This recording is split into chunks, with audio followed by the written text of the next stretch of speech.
اور اس کے پیچھے پیچھے ملیحہ اور حذیفہ نے بھی فاروق کی خواہش کو رد کرتے ہوئے FA میں اکنامکس ہی رکھی تھی۔ فاروق نے ان دنوں شہر کے ایک پوش علاقے میں گھر کی تعمیر شروع کروائی تھی۔ مکان کی تعمیر میں 1 سال کا وقت لگا تھا اور وہ بنگلہ تیار ہونے کے بعد وہ گل افشاں کے ساتھ وہاں شفٹ ہو گیا تھا۔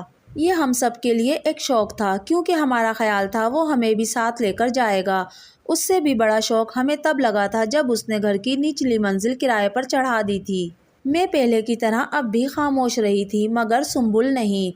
اس نے فاروق سے بہت بحث کی تھی اور اس بحث کا نتیجہ یہ ہوا تھا کہ وہ ناراض ہو کر چلا گیا تھا۔ اس کے جانے کے بعد جب میں نے سنبل کو کچھ کہنے کی کوشش کی تو اس نے بڑے ترش لہجے میں میری بات کاٹ دی۔ امی پلیز آپ کچھ مت کہیں، ساری عمر شوہر کے سامنے خاموشی کے ساتھ گزاری ہے تو پھر ہمارے سامنے یہ تقریریں کیوں؟ آپ نے اپنی زندگی اپنے طریقے سے برباد کی، اب ہمیں اس کو اپنے طریقے سے سنوارنے دیں۔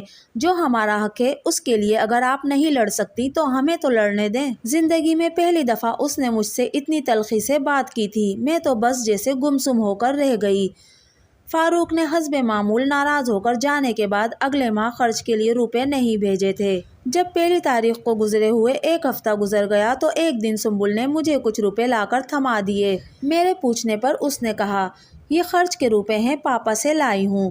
میں مطمئن ہو گئی مگر شام کے وقت اچانک فاروق گھر آ گیا۔ اس کے چہرے کے تاثرات سے مجھے اندازہ ہو گیا کہ وہ بہت غصے میں ہے۔ سنبل اس وقت دوپٹے کے بغیر ٹانگ پر ٹانگ رکھے ایزی چیئر میں جھولتے ہوئے ایک کتاب پڑھ رہی تھی۔ اس نے فاروق کو کمرے میں داخل ہوتے ہوئے دیکھا تھا مگر نہ تو دوپٹہ اوڑھنے کی کوشش کی تھی اور نہ ہی جھولنا بند کیا تھا۔ ہاں، کتاب بند کر دی تھی۔ تم نے اسے روپے لینے کے لیے میرے دفتر کیوں بھیجا تھا؟ اس نے آتے ہی سنبل کی طرف اشارہ کرتے ہوئے تیز لہجے میں مجھ سے پوچھا تھا۔ میں بوکھلا گئی۔ مجھے امی نے نہیں بھیجا تھا، میں خود گئی تھی کیونکہ مجھے کچھ روپوں کی ضرورت تھی۔ اگر آپ خود ہی وقت پر روپے دے جاتے تو میں کبھی آپ کے آفس نہ جاتی۔ میں سنبل کی دیدہ دلیری اور اطمینان پر حیران تھی اور فاروق غصے سے سرخ ہو رہا تھا۔ تم اگر آئندہ کبھی میرے آفس آئیں تو میں تمہیں شوٹ کر دوں گا، اس نے انگلی اٹھا کر اسے تنبیہ کرتے ہوئے کہا۔ مجھے جب روپوں کی ضرورت ہوگی تو میں ضرور آؤں گی، آپ وقت پر روپے دے دیا کریں تو میں نہیں آؤں گی۔ اور خرچ کے روپے بڑھائیں، اتنے روپوں سے گزارا نہیں ہوتا، یہ 1999 ہے، 1299 نہیں۔ اس نے اپنی کرسی کو جھلانا بند کر دیا تھا مگر کھڑی نہیں ہوئی تھی، نہ ہی ٹانگ پر رکھی ہوئی ٹانگ کو نیچے اتارا تھا۔ فاروق ہونٹ بیچے کچھ دیر اسے دیکھتا رہا اور پھر وہاں سے چلا گیا تھا۔ سنبل تمہیں کیا ہو گیا ہے، اس طرح کیوں کر رہی ہو؟ میں نے فاروق کے جاتے ہی اس سے پوچھا تھا۔ کیا ہوا ہے امی؟ مجھے کچھ بھی تو نہیں ہوا، روپے باپ سے نہیں مانگوں گی تو اور کس سے مانگوں گی؟ اور میں نے ملیحہ اور حذیفہ سے بھی کہہ دیا ہے کہ انہیں بھی جب روپوں کی ضرورت ہو تو وہ پاپا کے آفس چلے جایا کریں۔ اس کا اطمینان برقرار تھا۔ اس نے ایک بار پھر کتاب کھول لی تھی اور کرسی پر جھولنا شروع کر دیا۔ مجھے جھرجھری آنے لگی تھی۔ وہ آخر کیا چاہتی تھی؟ وہ آخر یہ سب کیوں کر رہی تھی؟ میں ٹیوشنز کر کے ان کی ضرورتیں تو پوری کر ہی رہی تھی، پھر آخر اسے کس چیز کے لیے روپوں کی ضرورت تھی؟ میں بہت دیر تک غور سے اس کا چہرہ، جو کہ بالکل مجھ سے مشابہ تھا، دیکھتی رہی۔ رنگت بھی میری طرح ہی تھی مگر ہاں، وہ میری طرح ہر وقت نظریں جھکائے نہیں رکھتی تھی۔ وہ ہر ایک کی آنکھوں میں آنکھیں ڈال کر باتیں کرتی تھی، چاہے وہ میں ہوں یا کوئی اور، چاہے وہ گل افشاں ہو یا پھر فاروق۔ اسے کوئی جھجک، کوئی خوف نہیں تھا۔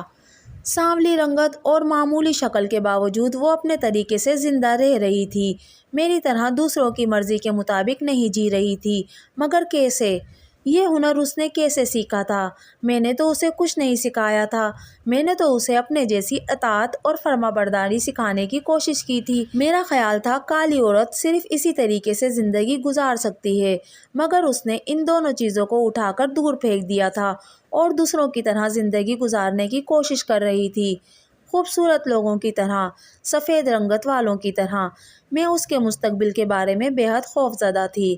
سنبل کی دوستی صرف مغیث اور ایاز کے ساتھ ہی نہیں تھی بلکہ عزیر اور رافع کے ساتھ بھی اتنی ہی تھی۔ نہ صرف اس کی دوستی ان چاروں کے ساتھ تھی بلکہ بعض دفعہ وہ انہیں کسی نہ کسی بات پر جھڑک بھی دیتی تھی، اور عجیب بات ہے کہ وہ بالکل خاموشی سے اس کی جھڑکیاں سنتے ہیں۔ ان میں سے کوئی بھی آگے سے کچھ کہنے کی جرت نہیں کرتا تھا، خاص طور پر مغیث تو اس کے آگے پیچھے پھرتا تھا۔ جب سنبل کا موڈ آف ہو جاتا تو وہ بہانے سے اس سے بات کرنے کی کوشش کرتا، اس سے معافی مانگتا۔ عجیب بات ہے نا کہ وہ چاروں خوبصورت ہونے کے باوجود سنبل سے دبتے تھے، اس کی توجہ کے طالب رہتے تھے، اور گل افشاں کی تمام تر برین واشنگ بھی انہیں سنبل سے برگشتہ نہیں کر پائی تھی۔ پہلے وہ چھپ چھپ کر اوپر آیا کرتے تھے، مگر عمر بڑھنے کے ساتھ وہ کھلے عام اوپر آتے تھے، اور گل افشاں بے بسی سے انہیں دیکھتی رہ جاتی تھی۔ سنبل نہ صرف انہیں ان کی سالگرہ پر تحفے دیتی رہتی تھی، بلکہ دوسرے مواقع پر بھی انہیں کچھ نہ کچھ دیتی رہتی تھی۔ جواباً وہ بھی سنبل کے لیے کچھ نہ کچھ خریدتے رہتے تھے، اور بعض دفعہ ان کی کوئی چیز سنبل کو اچھی لگتی تو وہ اس کے انکار کے باوجود اسے دے کر ہی دم لیتے۔ علیحدہ گھر میں شفٹ ہونے کے باوجود ہفتے میں 3 بار مغیث اور ایاز گھر ضرور آتے، اور سنبل بھی ہفتے میں 2-3 بار ان کے گھر سے ضرور ہو کر آتی۔ دوستو، یہ تھا ناول بات عمر بھر کی ہے کا 5واں حصہ۔ آپ کو میری ویڈیو کیسی لگی مجھے کمنٹ کر کے ضرور بتائیے گا۔ اگر ویڈیو پسند آئی تو پلیز میرے چینل کو سبسکرائب کیجیے، میری ویڈیو کو لائک اور شیئر کیجیے۔ ملتے ہیں اگلی ویڈیو میں، تب تک کے لیے اللہ حافظ۔